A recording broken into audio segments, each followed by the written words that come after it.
Today, we will talk about the journey of cross by embracing suffering with faith. Lent calls us to walk with Christ on the road to Calvary, not as passive observers, but as participants in his suffering, love, and redemption. It is a time to reflect on the crosses in our own lives, the struggles, burdens, and sacrifice we face daily, and to see them not as obstacles but as opportunity to grow in faith, trust, and love. When we think of the cross, we often imagine immense suffering, the kind that shakes our faith and feels unbearable. But most of our spiritual growth comes not only through life's great trials, but through the small daily crosses we are called to carry. These are the frustrations, inconveniences, disappointments, and sacrifices that test our patience, challenges our humility, and call us to surrender. Jesus tells us, "If anyone will come after me, let him deny himself and take up his cross daily and follow me." Luke 9:23. He does not say to carry our cross only when it feels manageable.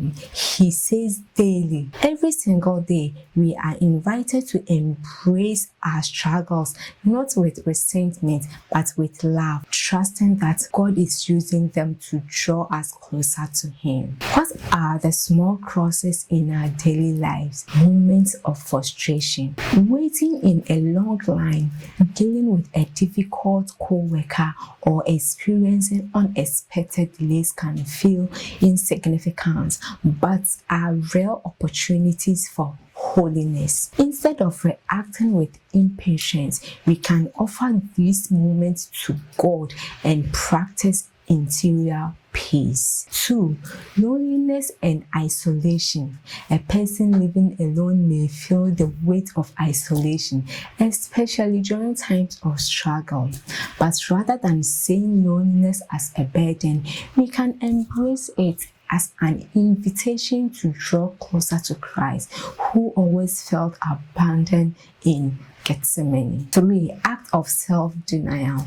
Whether fasting from food, giving up social media, or choosing to serve others instead of indulging our own comfort. Small acts of sacrifices train our heart in love. A mother who wakes up early to care for her children despite exhaustion is carrying a hidden but powerful cross. 4. Struggles with faith. Spiritual denials, unanswered prayers, and waiting on God's timing can feel like heavy burdens, but these moments call us to deeper trust. A person longing for a job or spouse may feel discouraged, but choosing to trust that God's plan is greater becomes a way of carrying the cross with faith. 5. Forgiving others. Letting go of resentment even when someone has hurt us deeply.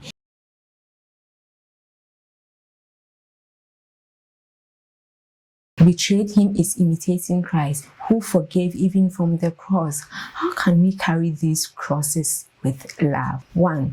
Offer them to God. When facing difficulties, instead of complaining, pause and say, "Lord, I offer this to you. Use it for your glory." Turning suffering into an offering transforms it into a source of grace. 2. Unite our suffering with Christ. Jesus carried his cross for us, and when we carry our own burdens with love, we unite ourselves to his sacrifice. A woman battling chronic diseases can offer her pain for the salvation of souls, knowing that no suffering is wasted when given to Christ. 3. Find meaning in suffering. Ask, how is the moment helping me grow in patience, humility, or trust? A man struggling with financial difficulties might use the opportunity to grow in detachment and dependence on God. 4. Look to Mary as our example. Mary walked beside Jesus on the way to Calvary, suffering with him but never losing hope.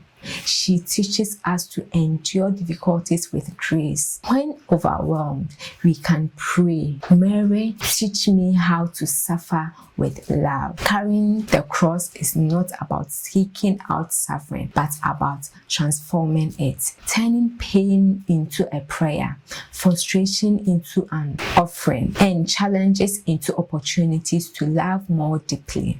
The small crosses of today are shaping us for eternity. Reflect on these questions. What are the small crosses in my daily life that I can resist? 2. How can I change my perspective to embrace them with faith rather than frustration? 3. In what ways can I unite my suffering with Christ and offer it as an act of love? Thank you for today. God bless.